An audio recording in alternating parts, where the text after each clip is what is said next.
Well, thank you, Whip Emmer. The House is off to another busy start. But if you just look at the first 24 hours under Speaker Mike Johnson, we started off passing a very strong, overwhelmingly bipartisan resolution supporting Israel.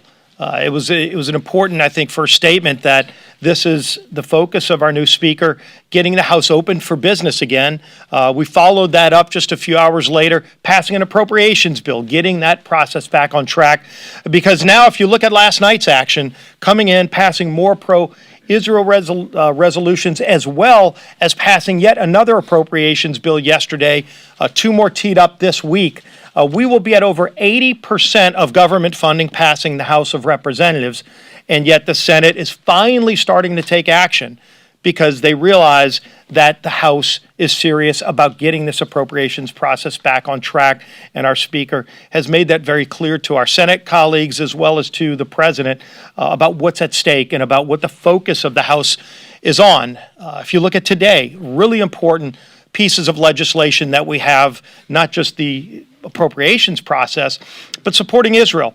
Of course, we have a critical piece of the funding structure for Israel, bringing the bill to make sure that Israel has the tools it needs to fight and defeat Hamas, whether it's replenishing Iron Dome, some of the other strategic weapon systems that their leadership has asked our administration for. These are things that have gone through a very strict vetting process. We've been working with the leadership of Israel as well to make sure that in a very targeted package, we're going to pass a bill, hopefully very bipartisan, that gives Israel the funding that they need to continue to make sure they can defend themselves from these vicious attacks that Whip Emmer described. We've all seen the horrid details. This is not a time to sit idly by. The House is going to take strong action today to send that message and send that bill over to the Senate as we continue other focuses. And this is an area where the administration has been incredibly weak, and that is standing up to Iran. The House is not going to be weak in that regard today. You're going to see a strong bill to come to the House floor to say that we will put sanctions again against Iranian oil to diminish the role that Iran has played in this. As we've seen from the Biden administration over and over these last few weeks, when it's been well chronicled, how closely Iran has worked with Hamas, not just for weeks, months, but even for over a year to plan these attacks. It's not just the planning and the coordination, but the funding primarily comes from Iran. And yet last year alone, Iran, by most estimates, made about $80 billion selling their oil on world markets because Joe Biden dropped sanctions that used to be in place. $80 billion going to Iran to sell oil at a time when he's blocking American oil, President Biden.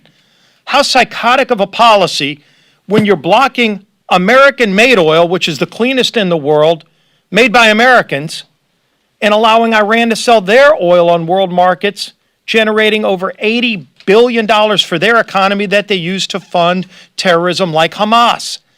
And so the House will bring a bill today to reimpose strong sanctions so Iran cannot sell their oil on world markets, sending a message all around the globe that you don't need to go buy Iranian oil. You don't need to put money into the hands of the largest state sponsor of terrorism. Get your oil from stable sources like America, but don't fund what is the largest source of revenue for Hamas and other groups all around the world, Hezbollah, so many other terrorist organizations. That will come to the floor today as well. We need to continue to send that strong message, and we're not going to slow down in the House because we've got a leader now who's gotten the House back on track, who's gotten the House open for business and sent a strong message to our allies around the world and to this administration that we're serious about conducting the people's business, fighting for those families who are struggling and standing with our allies, and that is our Speaker, Mike Johnson.